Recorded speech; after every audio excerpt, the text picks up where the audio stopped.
Halo Sobat Kreatif, balik lagi di Rekreatif Media. Di channel ini kita akan membahas berbagai hal dari industri kreatif Indonesia. Nah, pada kesempatan kali ini kita akan membahas soal topik peternakan lagi. Cukup banyak peminatnya dan mungkin beberapa dari kalian yang sedang mencari alternatif lain selain dengan modal Rp1. Nah, di video kali ini kita akan membahas untuk cara beternak ayam dengan modal Rp500.000, jadi setengah dari video yang sebelumnya. Apakah bisa kita beternak ayam dengan modal yang seminim itu? Jawabannya bisa iya dan bisa tidak. Jadi simak sampai selesai video ini untuk pembahasan secara lengkapnya.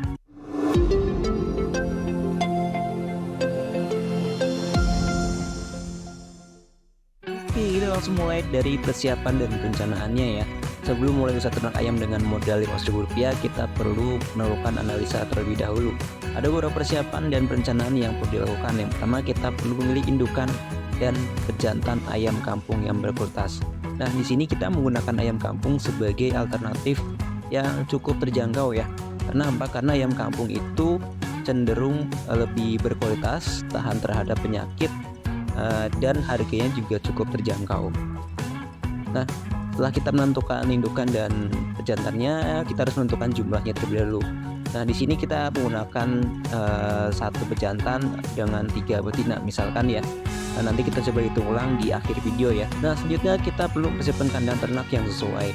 Kita dapat menggunakan bahan-bahan yang sederhana seperti bambu ataupun kayu untuk membangun kandang. Nah, di sini kita akan menggunakan kandang tipe umbaran, di mana tipe kandang ini sangat cocok digunakan kalau kita akan beternak ayam dengan modal yang minim. Nah, teknik kandang umbaran ini merupakan salah satu metode ternak yang memberikan kebebasan terhadap ayam yang kita ternakan dengan membiarkan berkeliaran di area yang lebih luas. Seperti apa sih kandang umbaran? Dari sisi desain, kandang umbaran itu umumnya memiliki desain yang lebih terbuka atau semi tertutup, yang memungkinkan ayam bisa keluar masuk secara bebas ya. Jadi ada bagian yang tertutup tapi lebih banyak bagian yang terbukanya. Jadi ayam itu bisa berkeliaran secara bebas.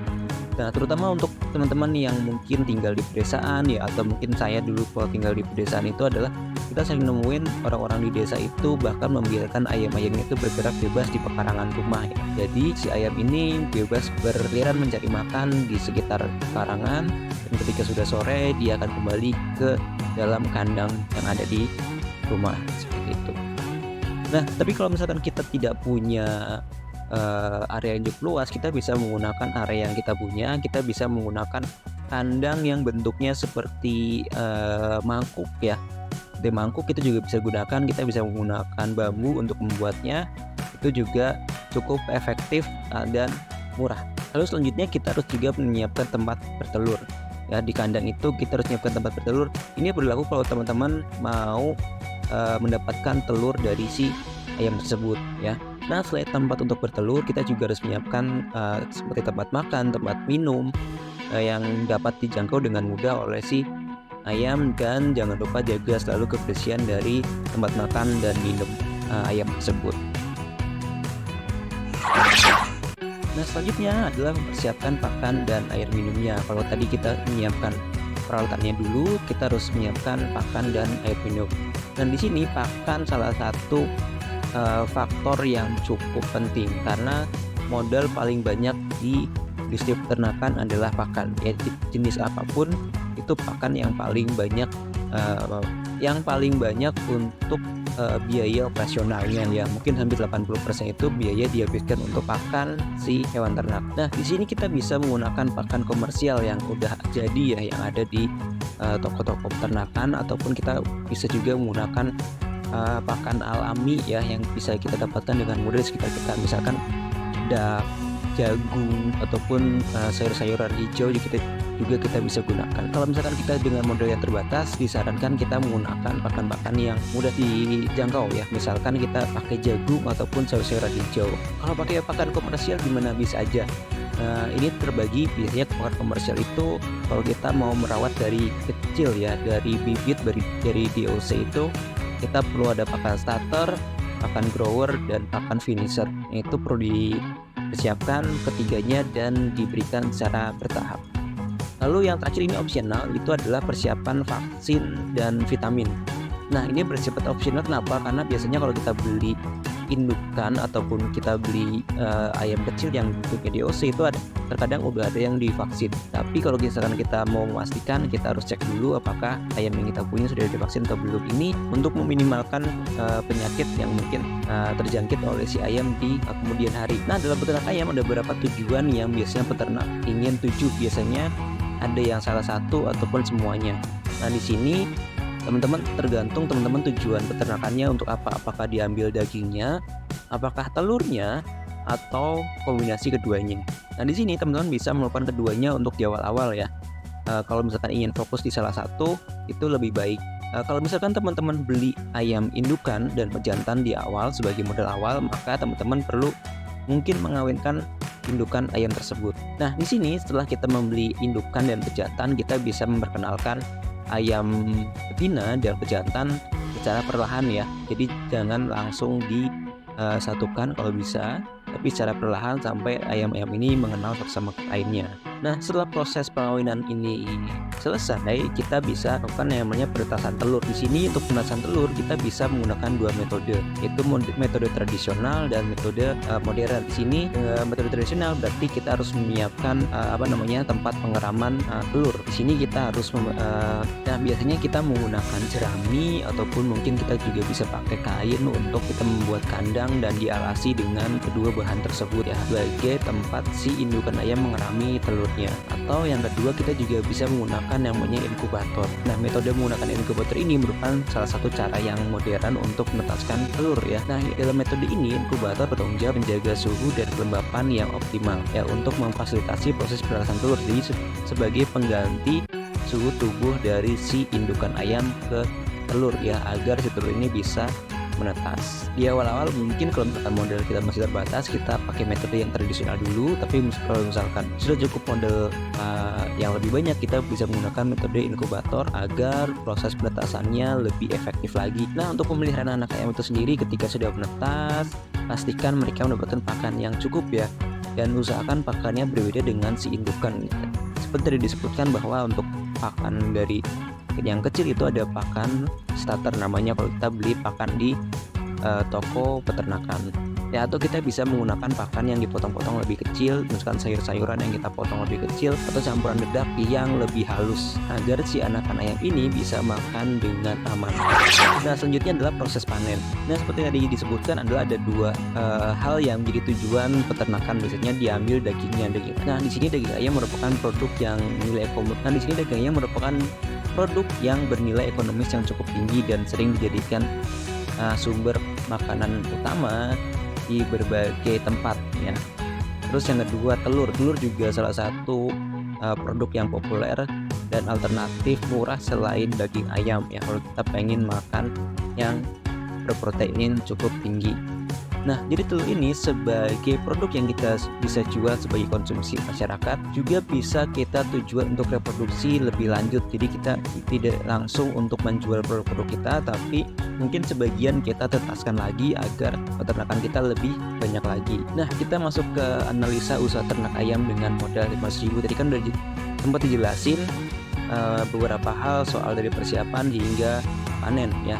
Sekarang pertanyaannya, apakah bisa dengan modal 500.000 untuk memulai bisnis peternakan ayam? Jawabannya, secara analisa kami itu bisa aja, tapi mungkin tidak semua orang, tidak semua tempat bisa melakukan. Yang pertama, tidak semua orang. Kenapa? Karena dengan modal yang kecil, maka waktu yang diperlukan itu terasa lebih lama ya, apalagi kalau pengen kita membesarkan skala peternakannya ya.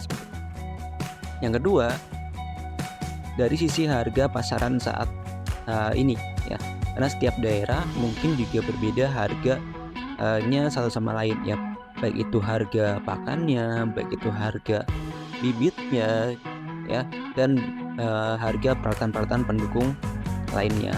Nah, kita coba untuk pakai patokan secara umum ya. Di sini udah ada tabelnya, kita tampilkan tabelnya. Pertama, kita menggunakan ayam indukan betina ya, sejumlah 3 ekor. Untuk harganya itu ini kisaran aja ya, kisaran itu teman-teman bisa beli dari harga Rp50.000 ya. Terus untuk pejantan juga sama Rp50.000, jadi kita menggunakan 3 indukan dan 1 pejantan ya. Terus untuk kandang kita bisa menggunakan kandang yang sederhana dengan bambu. Itu kita coba spend biaya itu 50.000, atau mungkin teman-teman bisa secara kreatif bikin kandang yang lebih murah atau mungkin dengan tanpa modal. Nah, selanjutnya untuk paket tempat makan, ya kita beli peralatan untuk tempat makan dan minumnya itu sekitar di 30 ribuan lah ya, 30 sampai 50 ribu sih ini sebenarnya harusnya ya, tapi kita coba untuk ngepasin aja sih sebenarnya 30 ribu. Lalu untuk perlengkapan penghangat ayam ini kita bisa menggunakan lampu pijar yang warnanya kuning ya, dengan kabel dan stop kontaknya ya, itu kita bisa spend di 20 ribu. Lampu pijar kan masih cukup murah. Untuk pakan kita coba spend di 200 ribu. Nah, ini untuk pakan teman-teman harus kreatif banget. Kenapa? Karena pakan ini kan biayanya cukup tinggi nih. 200 ribu ini mungkin cuma bisa dipakai buat 1 bulanan. Sedangkan untuk tadi disebutkan bahwa si ayam ini baru bisa dipanen itu di usia 3 atau 4 bulanan. Jadi 200 ribu ini mepet banget sebenarnya, teman-teman harus kreatif. Kita juga bisa menggunakan sisa makanan kita, misalkan semalam gak habis, kita bisa menggunakan nasi sisa yang kita sisihkan, dan pastikan tidak basi ya kalau makan-makan yang kita sisihkan itu. Untuk si ayam juga dicampur dengan dedak ataupun dengan jagung. Kita juga bisa beli sayur-sayuran murah yang ada di pasar itu untuk menjadi pakan ayam ya. Nah, di sini total biayanya adalah 500.000 seperti teman-teman lihat dalam tabel. Lalu ada potensi keuntungannya nggak sih? Untuk analisa potensi keuntungannya itu bisa aja itu kita bisa jumlah ayam yang dijual kali harga jual per ekor dan kurangi total biaya. Nah, sini sebagai contoh, jika harga jual ayam per ekor 50.000 dan kita bisa menetaskan anakan ayam sebanyak 10 lalu kita besarkan, maka potensi keuntungannya bisa nyampe 550.000. Jadi di tahap awal itu kita udah balik modal. Ini tergantung teman-teman bagaimana nanti ternakannya bisa berhasil atau enggak. Nah, ini penting sebagai catatan bahwa ini hanya perhitungan di atas kertas. Jadi mungkin teman-teman bisa berbeda tiap daerahnya, ataupun cara peternakannya juga mungkin bisa beda. Ya, yang pasti dengan modal 500.000 sampai 1 juta kita sudah bisa memulai bisnis peternakan. Ini cocok buat teman-teman yang masih pelajar tapi pengen dapat tambahan uang, jadi bisa nyisihin waktunya sedikit untuk kita memelihara ayam ya, sehingga nanti setelah 2 atau 3 bulan itu bisa dipanen dan dapat biaya tambahan. Kalau teman-teman yang masih bekerja, kita bisa menyisihkan sedikit waktunya untuk sambil beternak ayam secara skala rumahan. Nah, sebenarnya teknik ini banyak banget dipakai di orang tua kita dulu ya, karena ini muncul idenya juga karena dulu masih zaman kecil itu kita sering banget melihara ayam kampung, beli sepasang lalu diternakan sampai akhirnya bisa dalam waktu setahun udah dapat berapa ekor gitu. Ada yang dijual, ada juga yang sebagai konsumsi pribadi di rumah gitu. Jadi kesimpulannya dengan modal 500.000 kita bisa langsung mulai bisnis peternakan ayam yang skalanya cukup kecil dan juga cukup menguntungkan ya sebenarnya ya, kalau misalkan kita telaten dalam merawat si ayam tersebut. Nah, jadi mungkin teman-teman punya hal yang bisa diceritakan soal bagaimana pengalamannya peternak ayam, bisa langsung sharing ke kami di kolom komentar, atau misalkan teman-teman punya peternakan ayam yang skalanya cukup besar dan ingin berbagi dengan rekan-rekan yang lain, bisa kontak kami. Mungkin kami bisa datangi tempatnya untuk bisa mendapatkan berbagai insight menarik yang teman-teman punya. Nah, mungkin itu aja di video kali ini. Semoga membantu. Terima kasih. Sampai jumpa di video berikutnya. Bye-bye.